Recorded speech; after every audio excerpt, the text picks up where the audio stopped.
In the morning of October the 13th, 1996, in Hempstead, Maryland, Victor Lopatka wakes up in his home surrounded by a rare silence. He then remembers that the day before, his wife had suddenly told him by a text message that she was leaving to visit relatives in another state. So he decides to ignore it and continue with his daily routine. But as the morning goes on, he can't help but focus on that silence, which becomes more and more invasive.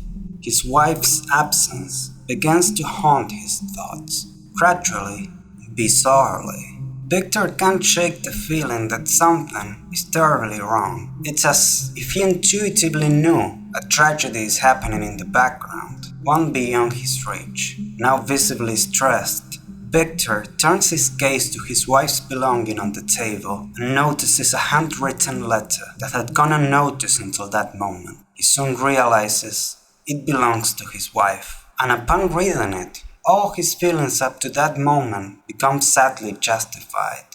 Don't try to find me. If they never recover my body, don't worry. Know that I'm at peace. Those were the last words Victor ever received from his wife.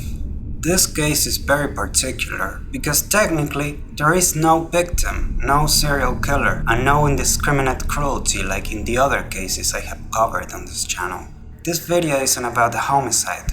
No, it's about the most dangerous and extreme fetish of them all. One that displays just how truly depraved and incomprehensible human nature can be. I'm going to tell you about lustmord and its two phases. The conditions suffered by those who can only get aroused by killing or being killed. To understand what lustmord is and the events that followed what I've just told you, we must first understand Sharon Lopatka, who would be considered the victim in this case if we didn't have the context that envelops it. She exemplifies one of the two forms that an individual with this sexual disorder can take, perhaps the more tragic of the two, autoscinophilia. Sharon Lopatka was the first of four sisters in a religious Orthodox family in Baltimore, Maryland. Her parents were very involved with the local synagogue and extremely strict, so they forced Sharon to follow a path aggressively conditioned by their religion. This meant that she was surrounded by restrictions and rules from birth. She didn't have the freedom to pursue her hobbies or be friends with whoever she wanted to. Her extracurricular activities were limited only to helping out at the synagogue, and she was repeatedly told that if she wanted to have a relationship with someone, it would only be permitted after she came of age and would have to be with an Orthodox man of the same religion, someone she would marry and have children with as soon as possible. The age-old concept of a chaste marriage motivated by the desire to start a family. This led Sharon to maintain a facade of perfect normality at school. Her classmates described her as completely normal and even boring, but it later became clear that this was merely an act to satisfy her parents, whom she held a deep grudge against. When she decided to marry and move in with a man of another religion whom her parents didn't support, this was her way of rebelling against them and pursuing her own freedom. Now, it's very important to clarify that while Sharon's parents were overprotective and controlling, they weren't abusive. They weren't like Clarnell Kemper, to give you an example. They never tried to hurt their daughter directly. They were simply another example of a dysfunctional family dynamic common at the time and even today. The circumstances in which she was raised clearly contributed to her having a deep desire to experiment with her sexuality and the forbidden, again, something typical of people from strict religious families. But Sharon's sexual preferences were too extreme to be explained by this alone. We don't know all the details of her life from childhood, so it's impossible to understand exactly what led this woman to develop her condition. But the truth is that beyond her upbringing, Sharon had an extremely twisted perspective on sexuality and was a deeply disturbed person. In 1995, she began working for hire creating online ads for companies. She was paid $50 to rewrite ad copy. Her business was called classified concepts. She managed several websites, including sites that saw psychic readings and others that showed pornographic content of unconscious women. This was the first instance in which she combined her sexual fantasies with the internet, something she would end up doing regularly. Eventually, her business became even more involved with her and her sexuality, when she began selling her used underwear on various sites. But this was all still work. Sharon's true nature manifested itself in the moments when she had nothing to do, working from her computer and completely alone in the house while her husband was at work. Sharon was consumed by an intense boredom. She was antisocial, so she didn't spend time with friends or anything like that. Her only way to find satisfaction was by exploring her various sexual fantasies and interacting with people who shared them on forums and chat rooms. This became her entire world. It became an obsession that escalated to the point of no return. Sharon was, essentially, a masochist, that is, someone who is sexually aroused by pain and humiliation, someone who pursues their own pain, whether physical or emotional. This fetish is very common today. We all know of people who like to involve insults or light joking in their sexual encounters. But the key difference between those people and Sharon lies in the degree of the harm sought. Autoscinophilia is the most extreme form of masochism. It's so excessive that it's considered a different concept, but the nature of both fetishes is essentially the same. Sharon began by talking to people on sadomasochism sites, initially seeking out role-playing games via chat involving fantasies of being beaten, strangled, and tied up. But these fantasies quickly became ever more violent and depraved, until finally the confines of the virtual world could no longer quench her lust. First, she began posting ads seeking someone to force-feed her until she weighed 500 pounds. She offered to make the travel herself towards the home of whoever responded. Make no mistake, Sharon was fully aware of the danger involved in encountering a stranger she met online. This danger fueled her lust. It was something she actively sought out. These ads caught the attention of another user from one of the sites Sharon frequented, who immediately contacted her to warn her that what she was doing was extremely dangerous. To which she responded, "I'm looking for the real thing. No one asked for your preaching." We can clearly observe signs that her mental state was becoming increasingly unstable, and it was at that moment that she met the man who would be considered the culprit in any other case, and who exemplifies the other form that lustmord can take. The other side of the coin, Robert Glass.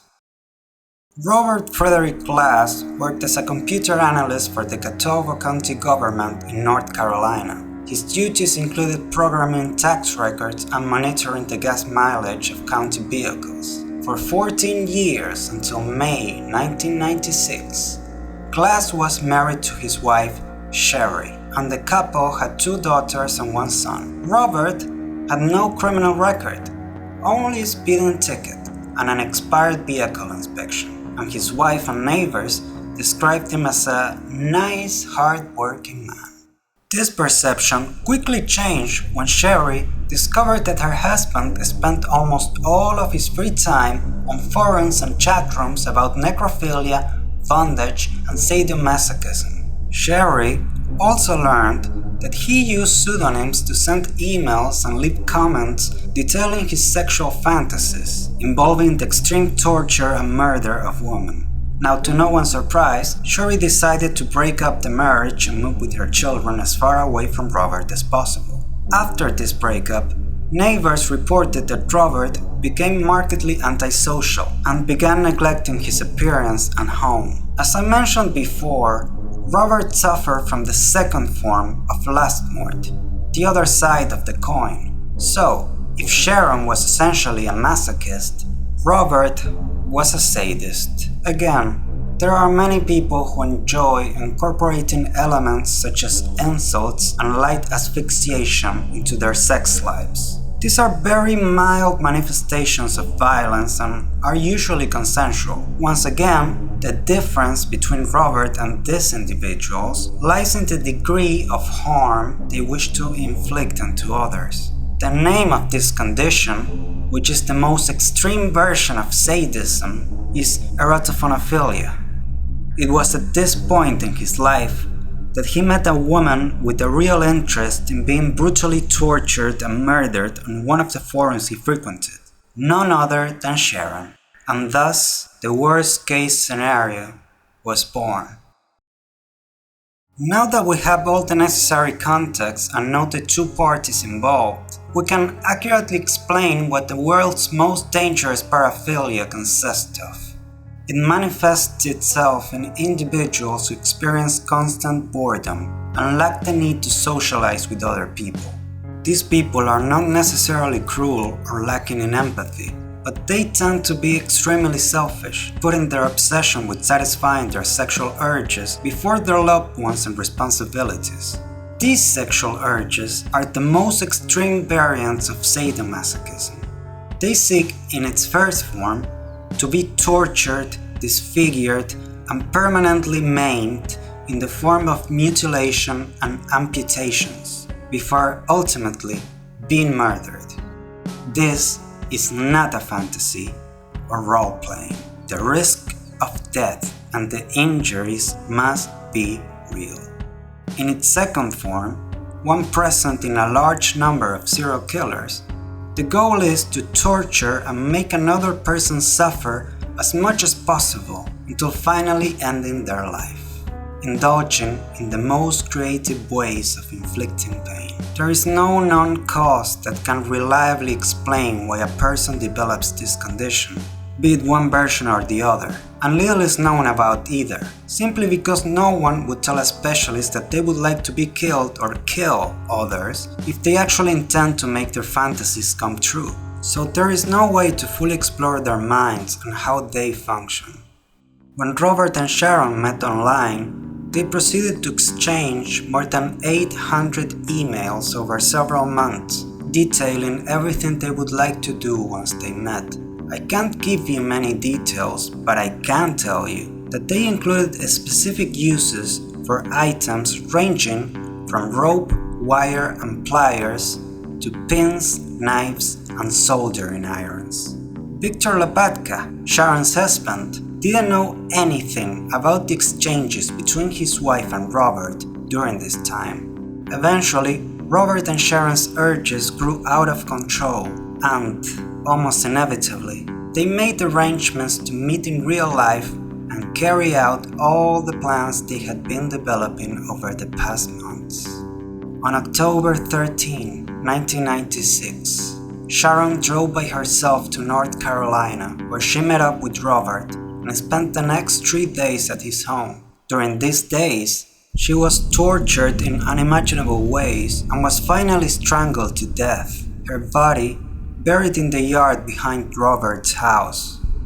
Initially, Robert was arrested for murder, but after discovering his conversations with Sharon, the note she had left her husband, and the witness who confirmed that Sharon had approached him with the same plans before meeting Robert, the charges against him turned out to be more complicated than just first-degree murder, and the justice system was faced with one of the most bizarre cases in the country's history. This wasn't euthanasia or a mercy killing.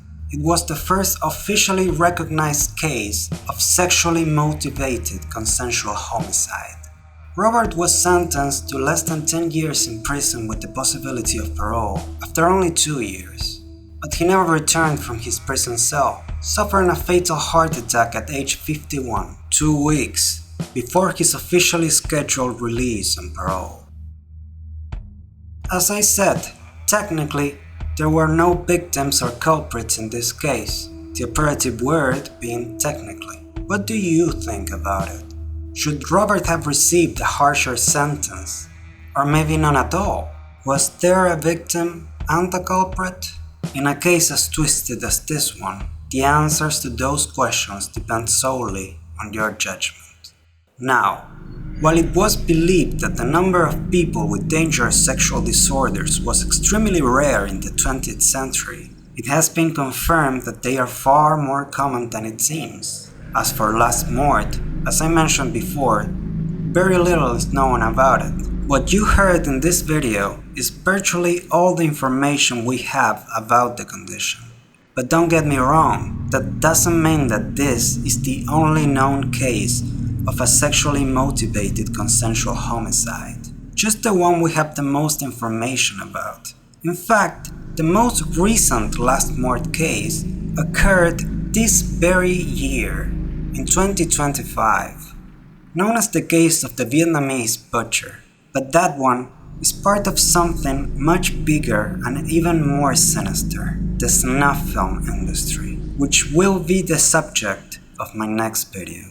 As always, my friend, much love, and I hope you're all alright. If I was 18, I would want to be dead, but I'm no longer young, I'm no longer upset. If I could still have dreams,